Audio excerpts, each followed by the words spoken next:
What if I told you that the very thing you despise in others is already growing inside you? That the liar you can't stand, the manipulator, the coward, the traitor, you might already be becoming them. Not tomorrow, not next year, but now, silently, without permission. Carl Jung called it the shadow. But this isn't philosophy. This is psychological war, and you are both the battlefield and the weapon. You were taught to be good, to be kind, polite, forgiving, but beneath your smile, there's a snarl. Beneath your peace, a prison. You think you're running from your darkness, but it's following you like a scent trail, and the more you hate it, the more it owns you. Because whatever you reject in others, whatever makes your blood boil, your skin crawl, your stomach tighten, that's a mirror to a twisted, forbidden mirror, and what you see in them is what you haven't faced in you. Picture this. A boy watches his father beat his mother, helpless, terrified. He swears, "I will never be like him." Years pass. The boy becomes a man, gets a job, a wife, a son, but one night, he screams. His hands shake. His voice thunders through the walls. His son hides under the bed, just like he used to, and in that moment, he sees his father's shadow in his own eyes. This is how it begins, not with violence, but with repression. The very things you swear you'll never be, if you don't face them, you become them. Not because you want to, but because you left them in the dark, and everything left in the dark grows teeth. You need to understand something brutal. The more you reject your shadow, the more it controls you from behind the curtain. Jung wasn't offering cozy self-help.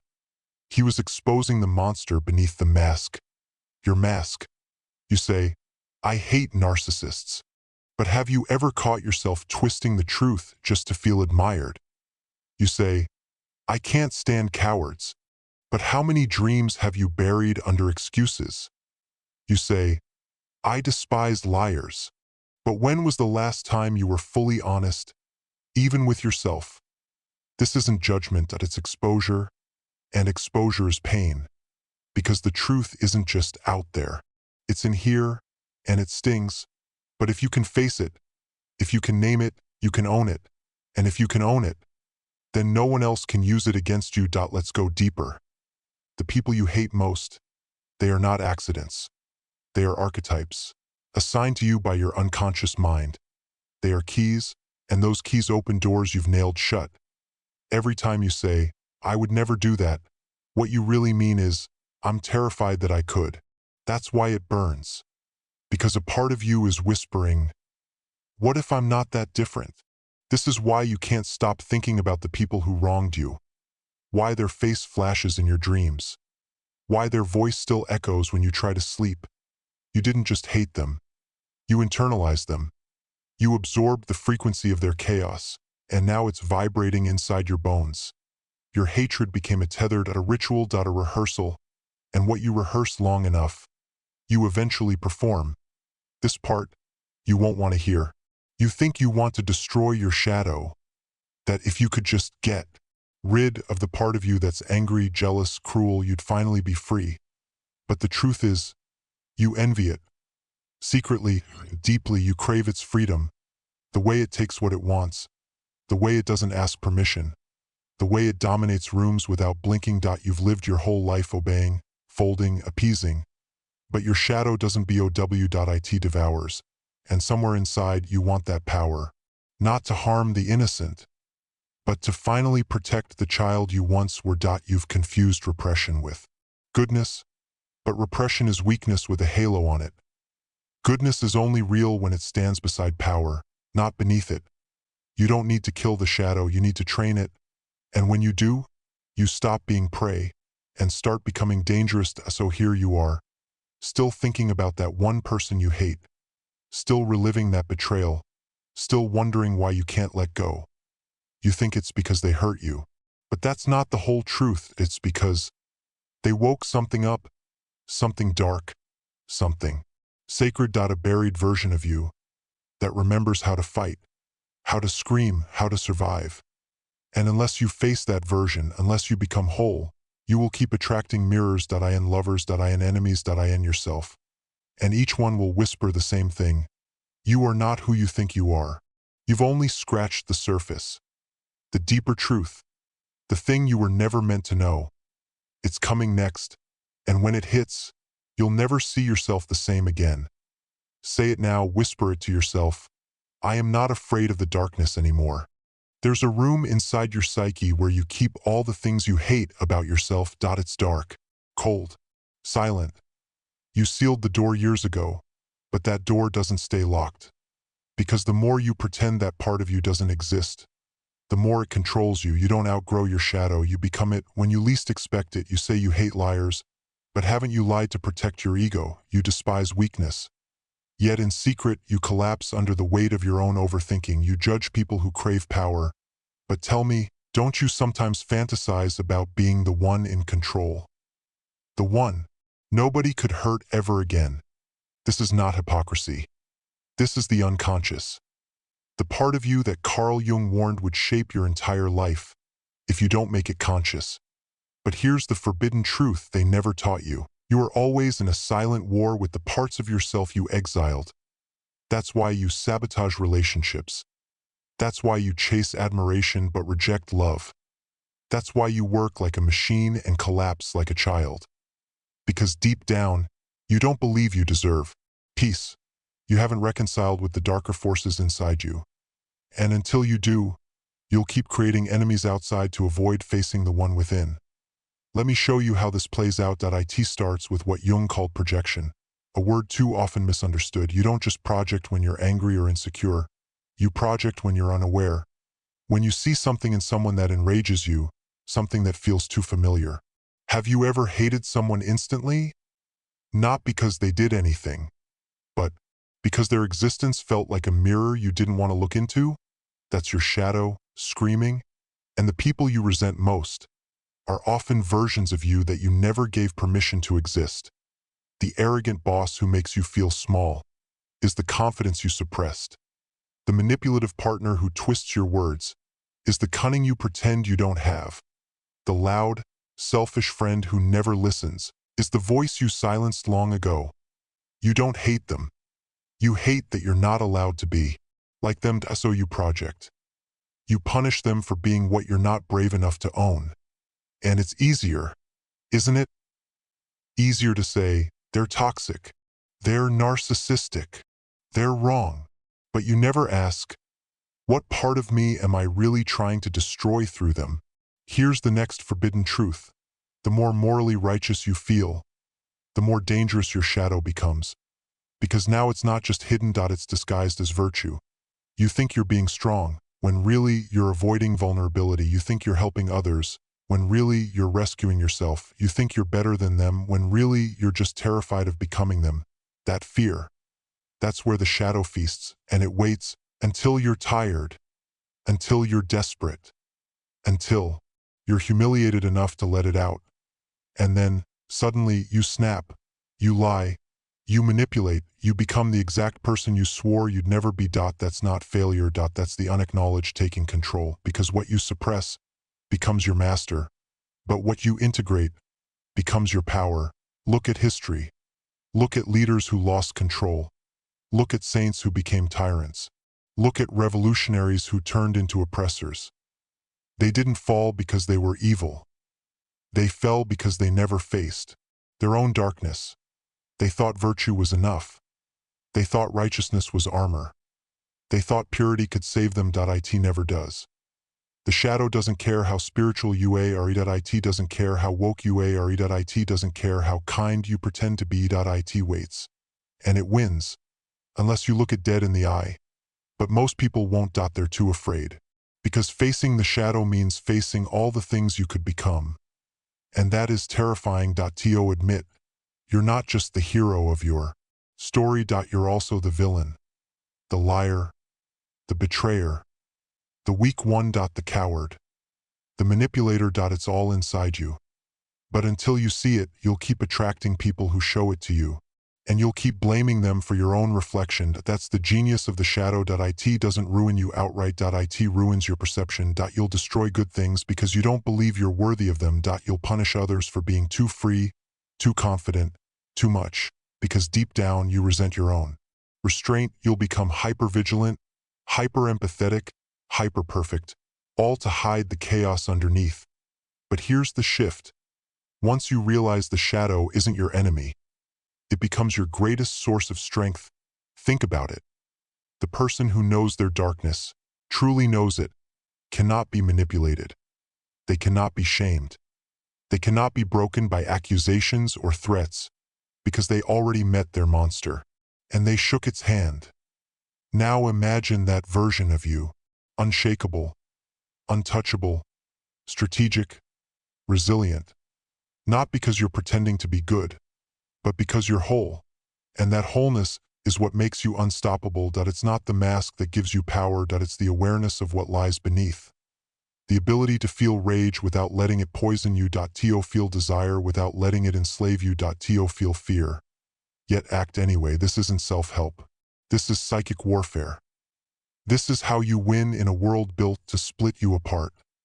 You were trained to hide your darkness, but what if it's the source of your strength? What if the shadow was never meant to be locked away, but integrated, trained, tempered, directed like fire in the hands of a warrior? Because here's the truth you were never meant to know. You don't heal by rejecting the worst in you. You heal by making it conscious, by dragging it into the light and saying, I see you. I know what you're capable of, and I choose how you'll serve me now. That is mastery, and it begins not with love or peace, or bliss. It begins in the dark, where the version of you that you've spent your whole life avoiding still waits, still watches, still whispers, you cannot become whole without me. Now tell me, are you ready to stop running? Because in the next part, we go deeper, not just into the shadow, but into the transformation, where you stop fearing what you hate and become what you were always meant to be. Say the word when you're ready. So you've seen it now. The truth, that the darkness inside you is real. It's not a metaphor. It's not trauma. It's not just pain. It's power. And that's the part no one ever tells you. They teach you to control yourself, to stay positive, to avoid your anger, your lust, your aggression, your need for control. But what if those weren't problems? What if those were tools? Untrained, undirected, misunderstood, but designed to serve you. Carl Jung didn't just want you to be nice. He wanted you to be whole, and wholeness isn't found in perfection, it's forged in fire. Let me ask you something. Have you ever wanted to scream? To take back power? To crush the people who humiliated you? To walk into a room and make everyone feel you without saying a word? Of course you have. And yet, every time that feeling rises, you suppress it. You call it wrong. You stuff it down. You kill your instincts to please people who wouldn't notice if you disappeared tomorrow. But here's the forbidden truth. Your dark side is your fuel. Without it, you're a puppet, smiling on command, sacrificing yourself to be liked, pretending peace while your soul is at war. This is where most people break. They reach adulthood exhausted, anxious, ashamed, not because they're bad, but because they've rejected half of who they are. And that half? It never dies. It just waits. Now, let me show you the dangerous power of integrating it. Jung called this individuation, the process of becoming a true, complete individual. Not a role, not a mask, not a reaction, but a sovereign, conscious being. And to do that, you must go into the darkness.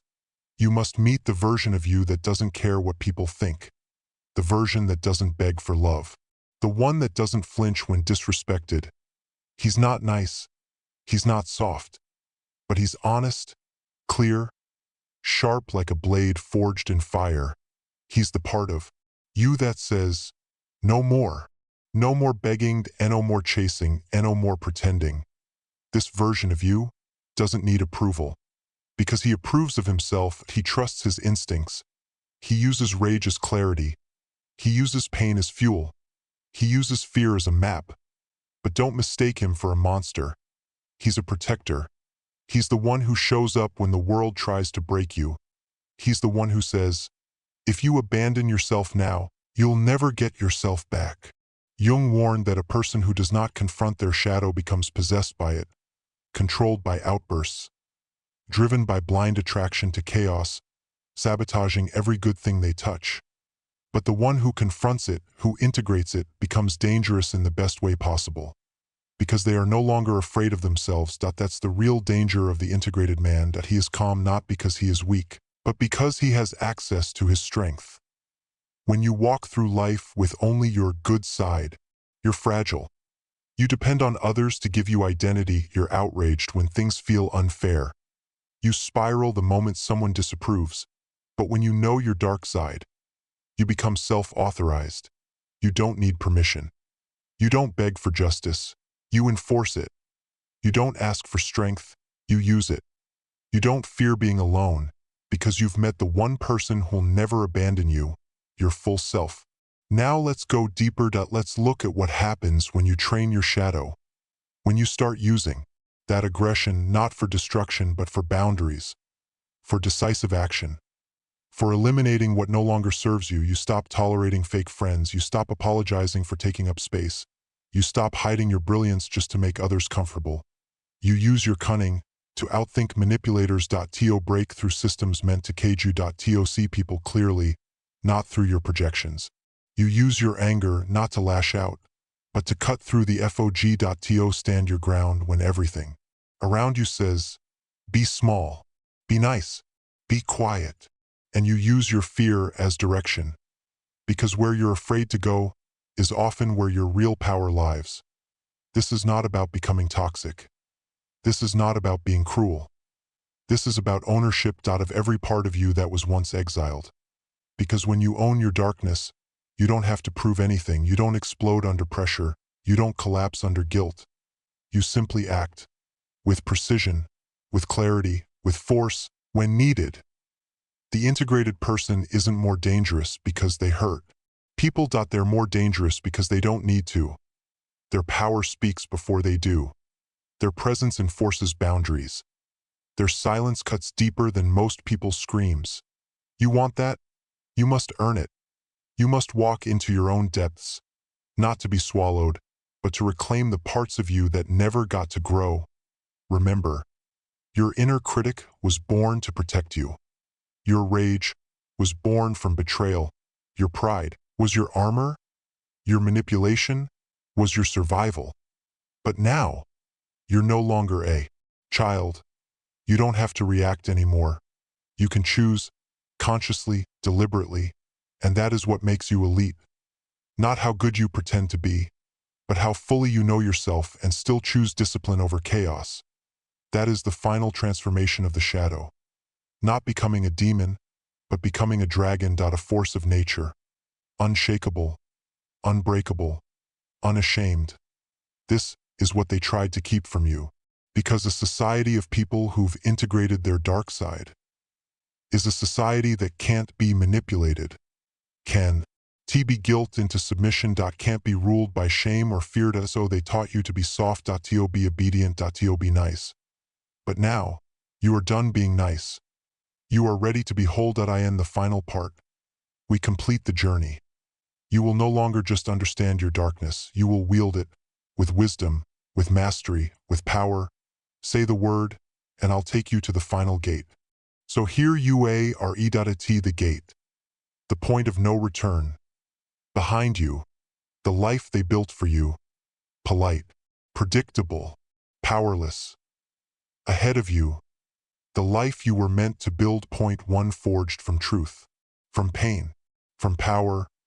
But let me warn you, this path is not for the faint of heart. This is not self-help.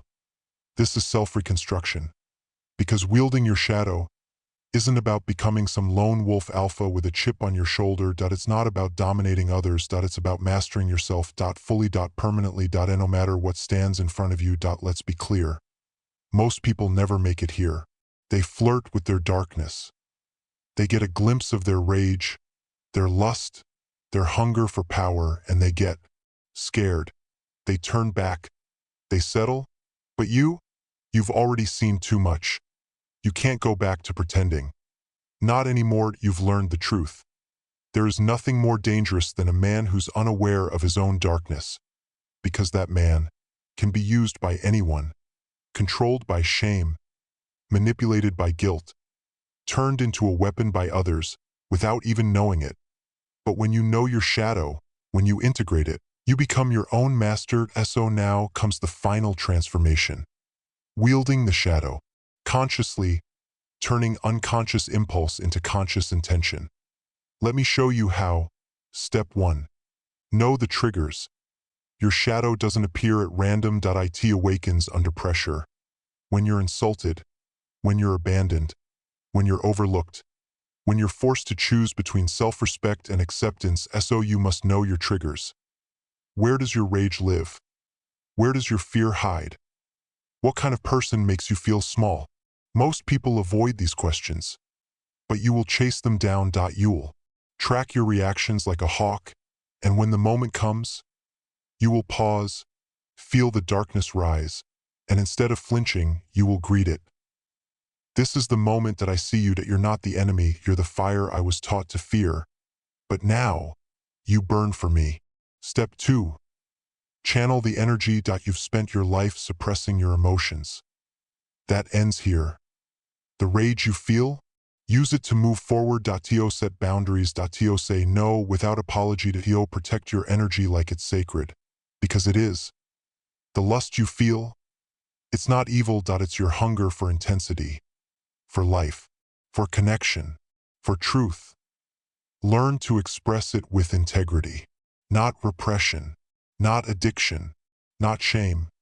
The envy you feel, it's not a flaw. It's a compass. It shows you what you really want, beneath the masks. And now, instead of hating those who have it, you use that feeling to build. This is not suppression. This is not explosion. This is alchemy. Raw emotion becomes fuel. Instinct becomes strategy. Darkness becomes precision. Step 3. Build the inner throne. You will be tested. Be why people who disrespect you. Be why systems that demand your silence. Be why voices in your head that whisper, "You're not enough." That's when you build your inner throne. You sit at the center of yourself, calm, sharp, undivided, and you ask, is this situation trying to tempt me or trying to train me? Because the one who wields the shadow with mastery knows that not every battle is worth fighting. Sometimes, the strongest thing you can do is walk away without saying a word, because you've already won, internally. They didn't break your peace. They didn't shake your core. They didn't get access. This is what it means to become untouchable. Not because you're cold, but because you are whole. Step 4. Lead with presence, not ego. The man who's truly integrated doesn't perform strength that he doesn't need to. Dominate every room. He doesn't need to argue every point. Why? Because his power is felt. You'll notice it in his silence and his posture and his refusal to betray himself, no matter what's at stake. The world calls him intimidating, but what they really feel is purity, undivided energy. Someone who no longer leaks his life force to please, impress, or belong. That is the endgame. Walk through this world without flinching. Not because nothing hurts, but because nothing owns you. Step 5. Live with a code. Power without a code is poison. The shadow, when unchecked, becomes corruption. But when guided by values, it becomes honored. So you must create your inner law, not borrowed from society, not dictated by trend, but forged by your experience, your pain, and your purpose. Ask yourself, what do I stand for, even if it costs me? What will I never tolerate again? What does respect look like for me, from myself and from others? What line will I never cross, no matter how tempted? Write it, speak it, live it, because once your shadow respects your code, you will become unstoppable. So now I ask you, who will you become when nothing holds you back? When guilt no longer cages you? When shame no longer whispers in your ear? When fear becomes your compass instead of your jailer? Will you still smile the same way? Will you still tolerate what you once allowed? Will you still hide your fire to make others comfortable? Or will you stand as one who has walked through the fire and chosen to rise? You don't have to roar to be powerful. You don't need the world to clap. You only need to look in the mirror and say, I know who I am. I faced the darkest parts of me, and I didn't run, I didn't flinch, I forged myself there. That is your real legacy. Not how sweet you were, not how well behaved, but how whole, how real, how dangerously awake. This is the gift Carl Jung left for those willing to go all the way. Not perfection, not approval, but individuation, freedom, mastery. Fire in your eyes that no one can put out. That you've arrived. Not as someone who destroyed their shadow, but as someone who walks beside it. This is your path now, and the world will never look at you the same again. Because now, you are whole, you are untouchable, you are free.